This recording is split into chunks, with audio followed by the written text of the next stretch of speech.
ఇప్పుడు మనం తిరుమలమలై railway station out సైడ్లో ఉన్నాం. ఇప్పుడు మేము తిరుమలమలై స్టేషన్ నుంచి బయలుదేరి అరుణాచలేశ్వర్ టెంపుల్కి అయితే వెళ్తున్నాము. అరౌండ్ ఇప్పుడు మేము 2:20కి స్టార్ట్ అయ్యాం. లిటరల్గా వెహికల్స్కి వే కూడా లేకుండా దారిలోనూ కూర్చునిపోయారు చాలామంది క్రౌడ్.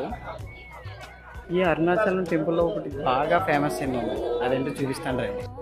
సో ఫైనల్గా నా దర్శనం అయితే కంప్లీట్ అయిపోయింది. ఆల్మోస్ట్ నాకు ఒక 2 hours పట్టింది. సో ఈ టెంపుల్లో ఇంకొక ఫేమస్ అయింది ఏంటంటే, ఒక సర్కిల్ దగ్గర నుంచున్నామంటే ఒక ప్లేస్కి వెళ్ళి ఒకేసారి మనం 9 గోపురాలను అయితే చూడొచ్చు.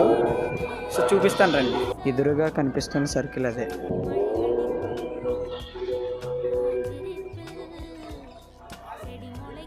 ఒకటి, 2,